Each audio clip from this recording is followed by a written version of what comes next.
नमस्कार, बहुत स्वागत है आपका इंडिया वॉइस में। मैं हूं आपके साथ प्रज्ञा मिश्रा।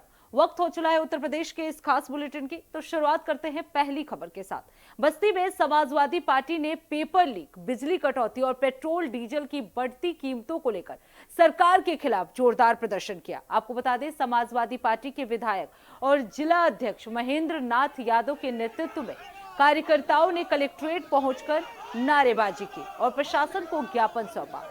आपको बता दें, लाल टोपी पहने सपा कार्यकर्ताओं ने हाथों में तख्तियां लेकर सरकार के खिलाफ विरोध जताया और महंगाई समेत कई मुद्दों पर नाराजगी व्यक्त की। समाजवादी पार्टी के विधायक महेंद्र नाथ यादव ने आरोप लगाया कि प्रदेश में लगातार पेपर लीक की घटनाएं हो रही है, जिससे छात्रों के भविष्य के साथ खिलवाड़ किया जा रहा है। उन्होंने कहा कि भीषण गर्मी के बीच लगातार बिजली कटौती से आम जनता, बच्चे और बुजुर्ग परेशान हैं, जबकि जले हुए ट्रांसफार्मर भी समय पर नहीं बदले जा रहे। उन्होंने ये भी कहा कि डीजल और पेट्रोल की बढ़ती कीमतों के कारण रोजमर्रा की जरूरत की वस्तुएं महंगी हो गई हैं और जनता पर महंगाई की मार लगातार बढ़ती जा रही है। इसके साथ ही सपा विधायकों ने किसानों का भी मुद्दा उठाते हुए कहा कि रुधौली और वाल्टरगंज मिलों पर किसानों और कर्मचारियों का भुगतान अब तक लंबित है। फिलहाल समाजवादी पार्टी ने इन सभी मुद्दों को लेकर सरकार से जल्द कार्रवाई करने की मांग की है।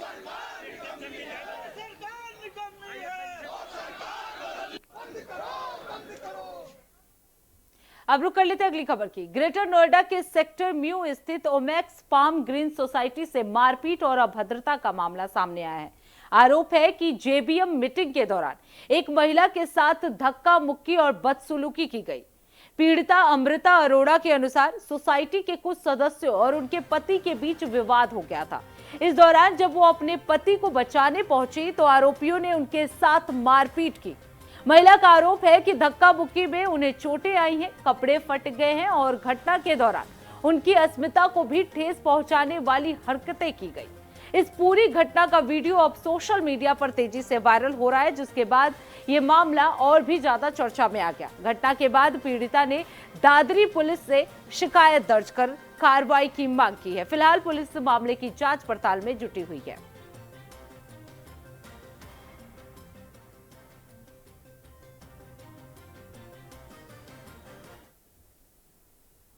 अब रुक कर लेते हैं अगली खबर की। सहारनपुर में पद्मश्री भारत भूषण ने प्रधानमंत्री नरेंद्र मोदी के 12 वर्षों के कार्यकाल की सराहना करते हुए देश के विकास और वैश्विक स्तर पर भारत की बढ़ती पहचान को लेकर अपनी प्रतिक्रिया दी। उन्होंने कहा कि पिछले वर्षों में भारत ने कई क्षेत्रों में उल्लेखनीय प्रगति की और आज देश आत्मनिर्भरता की दिशा में तेजी से आगे बढ़ रहा है।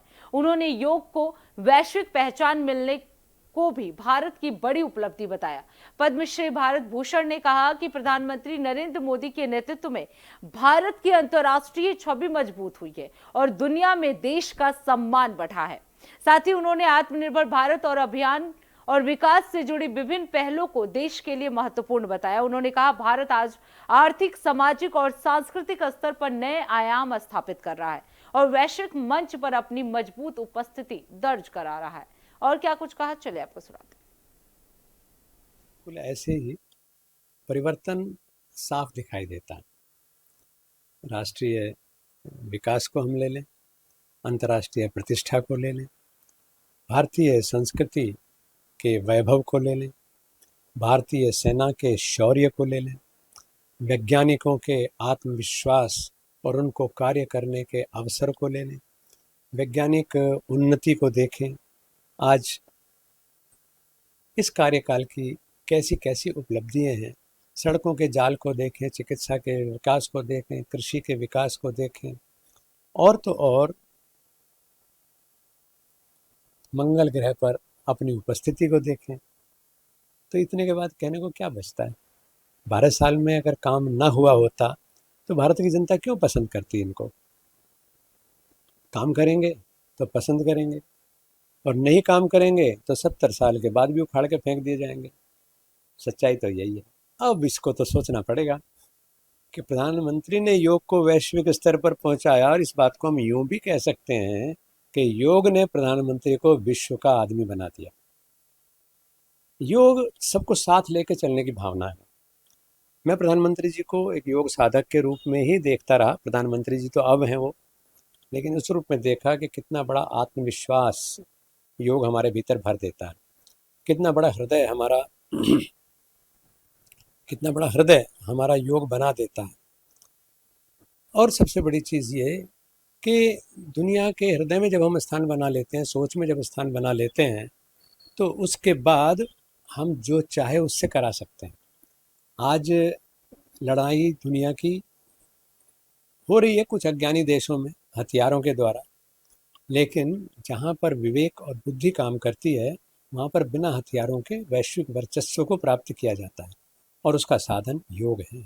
महाभारत पूरी दुनिया को आंदोलित करने वाला समय था, लेकिन उस महाभारत ने कृष्ण के मार्गदर्शन में हमें ये वैभव दिया कि सुदर्शन चक्र, ever cheerful face, ever balanced mind, वो चीज़ है कि सारी दुनिया के आप आकर्षण के केंद्र बन जाते हैं। अब रुक कर लेते हैं अगली खबर की। अलीगढ़ में समाजवादी पार्टी के राज्यसभा सांसद रामजी लाल सुमन ने नॉन बेलेबल वारंट के मामले में अदालत में आत्मसमर्पण किया है।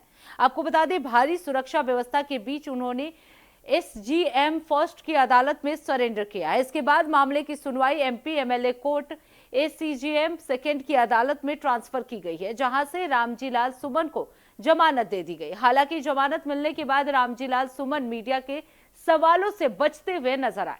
दरअसल ये पूरा मामला वर्ष 2011 का है, जब अलीगढ़ के कोतवाली नगर क्षेत्र स्थित तुर्कमान गेट इलाके के सामियाना प्लाजा में बिना अनुमति सार्वजनिक बैठक आयोजित किए जाने का आरोप लगा था। पुलिस के अनुसार बैठक की अनुमति नहीं दी गई थी, लेकिन आरोप है कि गेट का ताला तोड़कर कार्यक्रम किया गया, जिसके बाद मामला दर्ज किया गया था।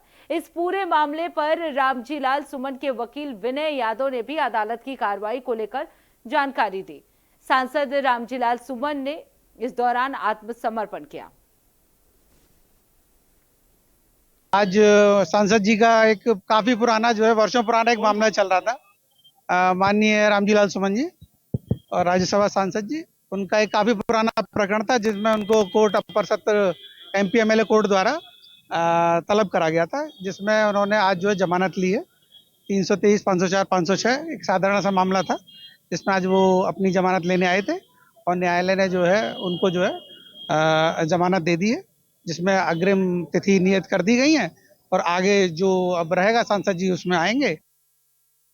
अब रुक कर लेते हैं अगली खबर की। देश भर में पेट्रोल और डीजल की बढ़ती कीमतों को लेकर लोगों में चिंता बढ़ती जा रही है। वहीं पीलीभीत में लगातार बढ़ रहे ईंधन के दामों ने किसानों की मुश्किलें और भी बढ़ा दी है। जानकारी के मुताबिक पिछले 12 दिनों में पीलीभीत में पेट्रोल और डीजल के दाम 4 बार बढ़ चुके हैं। पेट्रोल में करीब 7 रुपए 49 पैसे प्रति लीटर और डीजल में लगभग 7 रुपए 64 पैसे प्रति लीटर की बढ़ोतरी दर्ज की गई है।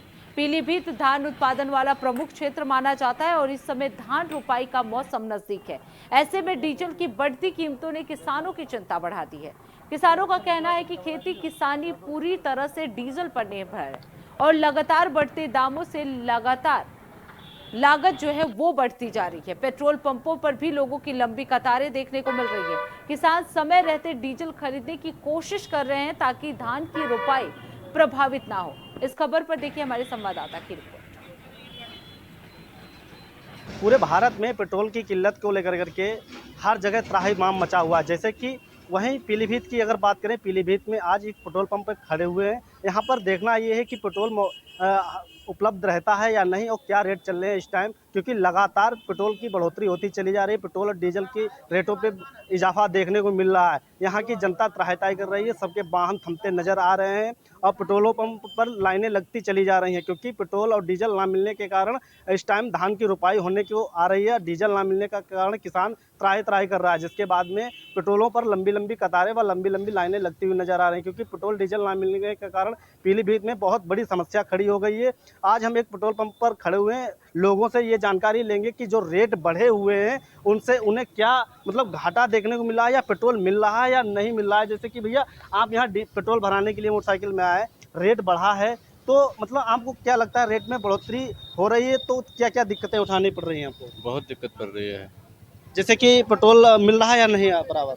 मिल रहा है, दिक्कत बहुत होती है। अच्छा, धान की रोपाई होने जा रही है डीजल उपलब्ध हो रहा है या नहीं? अरे डीजल बहुत मुश्किल में मिल रहा है। बहुत ही मुश्किल पड़ रही है भैया। जैसे डीजल की अगर बात करें, डीजल लोग भरवा रहे हैं, एक्स्ट्रा भी भरवा लेते हैं, लेकिन देखा जाता है कि बराबर डीजल की किल्लत चल रही है। लेकिन डीजल अब उपलब्ध हो रहा है, कैसे उपलब्ध हो रहा है, कैसे मिल रहा है, बताना थोड़ा।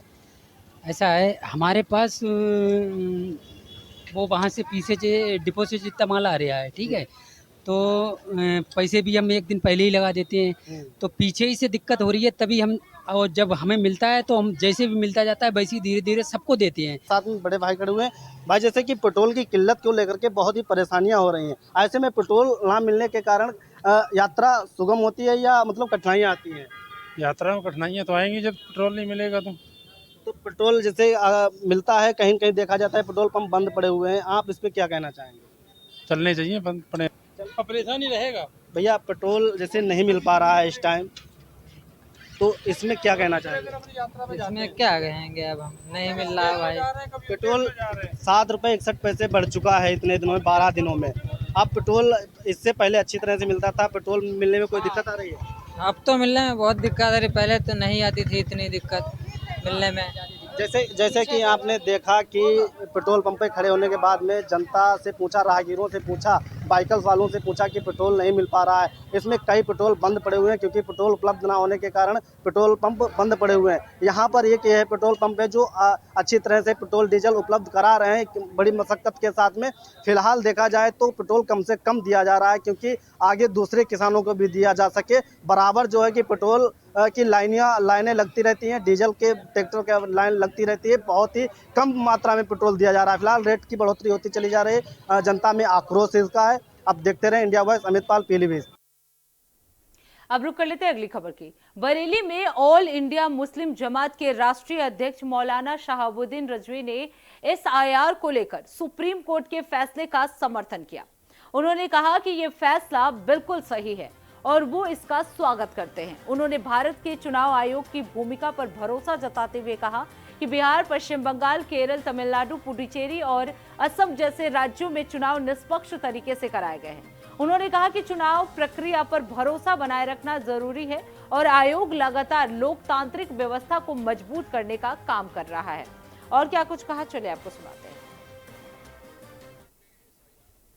फैसला दिया है वो बिल्कुल दुरुस्त है और मैं उसका समर्थन करता हूँ, इस्तकबाल करता हूँ। इलेक्शन कमीशन ऑफ इंडिया ने बिहार में, बंगाल में, केरला, तमिलनाडु, पुडुचेरी में, आसाम में जो इलेक्शन कराए वो निष्पक्ष इलेक्शन हुआ है। उसमें कहीं किसी तरीके से कोई विवाद, तनाज़ा नहीं हुआ। और SIR का मतलब ये है कि बहुत सारे ऐसे लोग हैं जिनकी मौत हो चुकी है और बहुत सारे ऐसे लोग हैं जो एक जगह से दूसरी जगह मुंतकिल हो गए। तो इन सब की लिस्टिंग बहुत कायदे से की जाए और जो मर चुके हैं उनका नाम निकाल दिया जाए ताकि जो लिस्ट है, वोटर लिस्ट, वो बिल्कुल एकदम साफ और शफाफ, बिल्कुल आईने की तरह हो।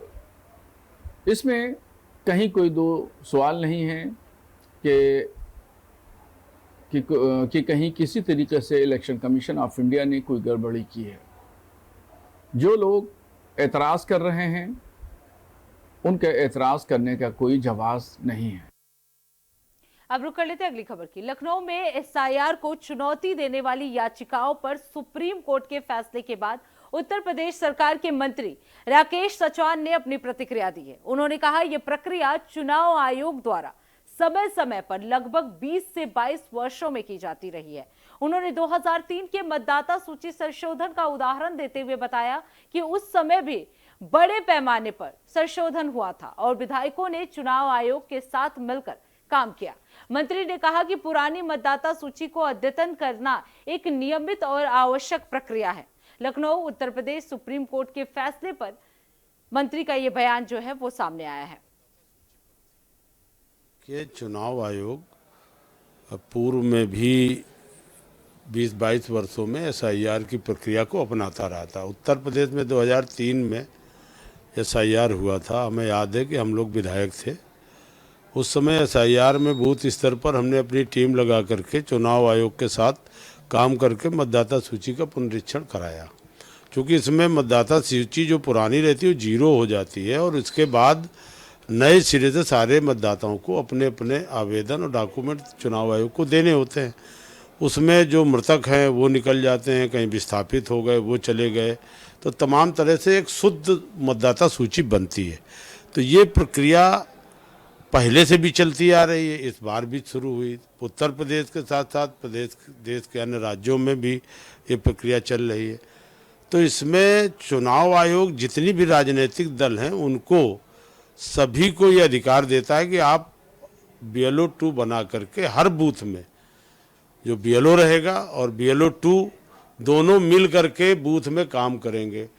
अगर हमें राजनीतिक दल हैं तो हमें अपने मतदाताओं की चिंता करते हुए सारे लोगों को फार्म भराना और दिखवाना ये हमारी ड्यूटी है। तो सारे राजनीतिक दलों को टीम लगा करके काम करना चाहिए। लेकिन ये सारे लोग आरोप लगाने लगे कि ये हो रहा है वो हो रहा है।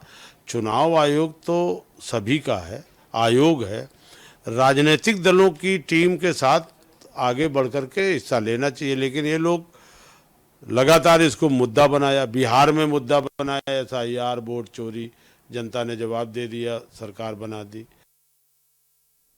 अब रुक कर लेते हैं अगली खबर की। उत्तर प्रदेश सरकार के मंत्री दानिश आजाद अंसारी ने मुख्यमंत्री योगी आदित्यनाथ की बकरीद को लेकर की गई अपील का समर्थन करते हुए प्रदेशवासियों से त्योहार को सौहार्दपूर्ण तरीके से मनाने की अपील की है। उन्होंने कहा कि सरकार सभी समुदायों को साथ लेकर चलने के लिए प्रतिबद्ध है और मुख्यमंत्री योगी आदित्यनाथ के नेतृत्व में प्रदेश में शांति और विकास का माहौल मजबूत हुआ है। मंत्री ने प्रधानमंत्री नरेंद्र मोदी के 12 वर्षों के कार्यकाल की भी सराहना की और इसे देश के विकास के लिए महत्वपूर्ण बताया। वहीं समाजवादी पार्टी पर उन्होंने निशाना साधते हुए कहा कि विपक्ष के पास अब कोई मुद्दा नहीं बचा है और वो केवल राजनीति कर रहा है। इस खबर पे हमारे संवाददाता ने खास बातचीत की, चलिए आपको सुनाते हैं। कार में मंत्री दानिश आजाद अंसारी हमारे साथ मौजूद है। सर, कल बकरीद का त्यौहार है, मुख्यमंत्री ने अपील की है कि देश में बकरीद का त्यौहार सौहार्दपूर्ण मनाया जाए, प्रदेश में जो प्रतिबंधित पशु हैं उनकी बलि न दी जाए। आप देखिए, उत्तर प्रदेश में मुख्यमंत्री योगी आदित्यनाथ जी के नेतृत्व में सभी जाति धर्म मजहब के लोगों के बेहतरी के लिए काम हो रहा है। हर तीज त्यौहार फेस्टिवल सब कोई मिलजुल के खुशियों के साथ आनंद के साथ मनाए, इसको हम सुनिश्चित करते हैं। और जो ईद उल अजहा का मौका है, जो बकरीद का मौका है, इसमें जो गाइडलाइंस है निश्चित तौर पर सभी हमारे मुस्लिम समाज के भाई उन गाइडलाइन को फॉलो भी करते हैं। हमारे मुख्यमंत्री की जो अपील है, हमारे मुस्लिम समाज उस अपील को फॉलो भी करता है और हम सब मिलकर सौहार्दपूर्ण, एक प्रेमपूर्ण और एकतापूर्ण माहौल बनाएं, यही हमारी प्राथमिकता है। सर, कल प्रधानमंत्री के कार्यकाल के 12 साल पूरे हुए, इसको आप किस तरह से देखते हैं? देखिए, प्रधानमंत्री नरेंद्र मोदी जी के नेतृत्व में हमने हमेशा देश के विकास को सर्वोपरि रखने का काम किया। हमारा एजेंडा बहुत साफ स्पष्ट है कि देश का नौजवान, किसान, देश की नारी शक्ति, मातृशक्ति, सबको सशक्त करना। मोदी जी का जो कार्यकाल रहा 2014 से लेकर अब तक, आप देखिए कि अंतर्राष्ट्रीय स्तर पे भारत का मान सम्मान बढ़ाने की बात हो, देश के कोने कोने में हर राज्य को देश के विकास में उसकी सहभागिता, इसको सुनिश्चित करने के बाद तो हर तरीके से प्रधानमंत्री मोदी जी ने देश की सेवा के लिए काम किया है। कल अखिलेश यादव ने प्रेस कॉन्फ्रेंस करके कहा था कि जो यूपी में एनकाउंटर हो रहे हैं वो फर्जी हैं और कहीं ना कहीं PDA के लोगों को एनकाउंटर किए गए हैं। कोई मुद्दा नहीं समाजवादी पार्टी के पास आ जाए। मुद्दाविहीन समाजवादी पार्टी बेबुनियाद बातें करके जनता को गुमराह करना चाहती है, लेकिन समाजवादी पार्टी के नेगेटिव एजेंडे में जनता नहीं पड़ने वाली।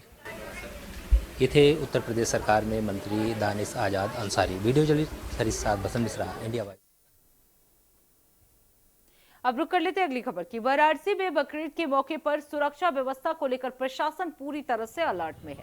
आपको बता दें, काशी जोन के DCP गौरव बंसवाल ने बताया कि प्रमुख क्षेत्रों में 1000 से अधिक पुलिसकर्मियों की तैनाती की गई है। इसके साथ ही ड्रोन कैमरों और CCTV के माध्यम से लगातार निगरानी की जा रही है। शहर में फ्लैग मार्च निकाला गया है ताकि शांति व्यवस्था बनी रहे। प्रशासन ने खुले में नमाज पढ़ने और पशु बलि देने पर प्रतिबंध भी लागू कर दिया है। पुलिस और प्रशासनिक टीमें लगातार गश्त कर रही हैं और संवेदनशील इलाकों पर विशेष नजर रखी जा रही है। देखिए, कल बकरीद का त्यौहार है, उसी के दृष्टिगत यहाँ पे फ्लैग मार्च पूरे काशी जोन में किया जा रहा है और जो सेंसिटिव एरियाज़ हैं वहाँ पे ये फ्लैग मार्च किया गया है। बेनिया बाग से होते हुए मदनपुरा से गुदोलिया और काशी विश्वनाथ मंदिर इसमें कवर किया गया है और सभी को सचेत किया गया है, लॉ एंड ऑर्डर जो है वो बनाए रखें। देखिए यहाँ पे अलग अलग जगह पर 1000 से ऊपर काशी जोन में पुलिस बल तैनात किया गया है, सिविल पुलिस, अर्धसैनिक बल और यहाँ पे जो पीएसी है वो तैनात की गई है। जो नियम है यहाँ पे वो सभी धर्मगुरुओं के साथ बैठक करके बता दिए गए हैं कि कुर्बानियाँ कहीं पे भी खुले में नहीं दी जाएंगी और घरों के अंदर निर्धारित स्थलों में दी जाएगी। किसी भी प्रतिबंधित पशु का कटान नहीं होना चाहिए। अब रुक कर लेते हैं अगली खबर की। उत्तर प्रदेश की राजधानी लखनऊ एक बार फिर पोस्टर पॉलिटिक्स को लेकर सुर्खियों में है। आपको बता दें, समाजवादी पार्टी कार्यालय के बाहर लगा एक पोस्टर राजनीतिक गलियारों में चर्चा का विषय बन गया है। ये पोस्टर समाजवादी योजन सभा की ओर से लगाया गया, जिसे पंकज राजभर द्वारा जारी किया गया बताया जा रहा है। आपको बता दें, पोस्टर में राजभर समाज के लोगों की हत्या का जिक्र किया गया है और प्रदेश के अलग अलग जिलों में हुई घटनाओं को लेकर सवाल उठाए गए हैं। आपको बता दें, समाजवादी पार्टी कार्यालय के बाहर लगे इस पोस्टर के बाद राजनीतिक माहौल एक बार फिर गर्मा गया है और इसे लेकर अलग अलग प्रतिक्रियाएं भी सामने आने की संभावना है। फिलहाल ये मामला लखनऊ की सियासत में चर्चा का केंद्र बना हुआ है। इस खबर पर ज्यादा जानकारी दे रहे हैं हमारे संवाददाता। कार्यालय के बाहर एक पोस्टर लगाया गया है, आपको दिखाना चाहेंगे। इसमें राजभर समाज के लोगों की हत्याओं का जिक्र किया गया है, जिसमें लिखा है भाजपा सरकार में 2024 से 2026 के बीच हुई राजभर समाज के लोगों की हत्याएं। उसमें वाराणसी में 6 हत्याएं, गाजीपुर में 3 हत्याएं, जौनपुर में 2 हत्याएं, बलिया में 3 हत्याएं, मऊ में 3 हत्याएं, बाराबंकी में 1 हत्या, कुशीनगर में 1 हत्या, संत कबीर नगर में 1 हत्या। उसमें नाम भी लिखा हुआ है, सुरेश राजभर 2025 में हत्या, जया राजभर 2025 में हत्या, छोटू राजभर 2025 में हत्या, डॉक्टर सचिन राजभर 2025 में हत्या, इंजीनियर रोहित राजभर 2026 में हत्या, फतेह राजभर 2026 में हत्या। ऐसे तमाम सारे जो हत्या हुई हैं उनका जिक्र किया गया है और साथ में ये होल्डिंग लगाने वाले पंकज राजभर हैं, जो प्रदेश उपाध्यक्ष हैं समाजवादी योजन सभा के। तो कहीं ना कहीं एक बार फिर से समाजवादी पार्टी के बाहर पोस्टर लगा करके, चूँकि इससे पहले लगातार ओम प्रकाश राजभर समाजवादी पार्टी पर हमलावर होते हुए आए थे और ये कह रहे थे जब समाजवादी पार्टी की सरकार थी उनके कार्यकर्ताओं के द्वारा राजभर समाज के लोगों की हत्या की गई। लेकिन अब राजभर समाज की तरफ से जो पंकज राजभर हैं उन्होंने समाजवादी पार्टी के कार्यालय के बाहर पोस्टर लगा करके एक हलचल मचा दी है कि आखिर इस पोस्टर वार का जवाब फिर से राजभर किस तरह से देते हैं या ओपी राजभर इसका किस तरह से जवाब देते हैं, ये तो आने वाला समय बताएगा। वीडियो जर्नलिस्ट हरीश साथ बसंत मिश्रा, इंडिया वॉइस, लखनऊ। अब रुक कर लेते हैं अगली खबर की। बरेली के थाना आंवला क्षेत्र में मनौना धाम से अपहृत 1.5 वर्षीय मासूम को पुलिस ने 48 घंटे के भीतर मुठभेड़ के बाद सकुशल बरामद कर लिया। इस दौरान बच्चे को ले जा रहे 2 बदमाश गिरफ्तार हुए हैं, जबकि मुठभेड़ में एक हेड कांस्टेबल भी घायल हो गया है। आपको बता दें, सूचना के आधार पर पुलिस ने चेकिंग के दौरान दोनों आरोपियों को बच्चे के साथ पकड़ा, जहां भागने के दौरान हुई फायरिंग में जवाबी कार्रवाई करते हुए पुलिस ने आरोपी के दोनों पैरों में गोली मार दी और उसे दबोच लिया। फिलहाल बच्चे को सुरक्षित परिजनों को सौंप दिया गया है, जबकि घायल पुलिसकर्मी और दोनों आरोपियों का इलाज जिला अस्पताल में चल रहा है। 2026 को थाना आंवला स्थित ग्राम मनौना से 1.5 वर्षीय बच्चे ऋषभ के अपहरण की सूचना प्राप्त हुई। सूचना के आधार पर एवं प्राप्त तहरीर के आधार पर मुकदमा अपराध संख्या 278/26 थाना आंवला पर संगत धाराओं में पंजीकृत कर लिया गया। इसी के क्रम में 5 पुलिस टीमों का गठन किया गया, जिनके द्वारा सीसीटीवी कैमरा फुटेज, सर्वेलेंस एवं अन्य टेक्निकल इनपुट्स पर कार्य किया गया। टेक्निकल इनपुट्स के आधार पर 2 अभियुक्तों को आइडेंटिफाई किया गया था। आज दिनांक 26 मई 2026 को पुलिस टीम्स को यह सूचना प्राप्त हुई कि दोनों अभियुक्तों द्वारा बच्चे को बेचने के उद्देश्य से ले जाया जा रहा था। तो पुलिस टीम से इन्हें इंटरसेप्ट करने का प्रयास किया।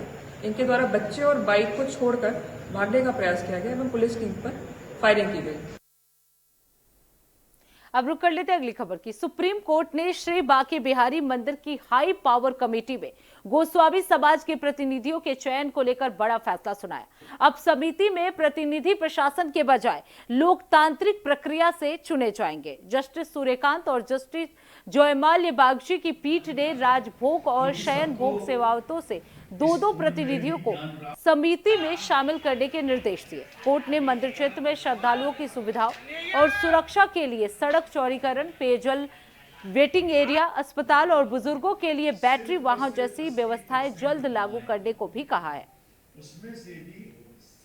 इन चीजों को लेकर सुनवाई हुई थी। एक तो मंदिर की टाइमिंग, एक जो सेवायतों का कॉन्स्टिट्यूशन था, यानी कि प्रतिनिधित्व था कमेटी में, उसको लेके कि कुछ 4 लोगों को सिलेक्ट किया था गोस्वामियों ने, तो उनको कमेटी में लेने की बात थी। तो सुप्रीम कोर्ट ने आज एक इंटरिम ऑर्डर का जो नेचर है वो इंटरिम है, वो फाइनल नहीं है, और उन्होंने ये लाइन कहा भी था कि order is interim in nature and shall not be taken as final adjudication of any perpetual issue. तो यहाँ पर उन्होंने बात कही थी कि अगर 3 गोस्वामी और आना चाहते हैं तो कुल मिला के गोस्वामी की संख्या 7 हो जाएगी उस कमेटी में। लेकिन सरकार के वकील ने ही इनका विरोध किया, ESG साहब ने, और जो कमेटी के ही वकील थे उन्होंने कहा कि हम, चूंकि नंबर्स का कॉन्स्टिट्यूशन बिगड़ जाएगा, नंबर का कॉन्स्टिट्यूशन, टोटल वोटिंग राइट्स जो है ना वो ऑड में होने चाहिए, बिकॉज कोई भी अगर मुद्दा होता है, अगर इवन में 10 लोग होंगे सपोज, तो 5 फेवर में 5 अगेंस्ट में, तो वो मुद्दा लटक जाएगा।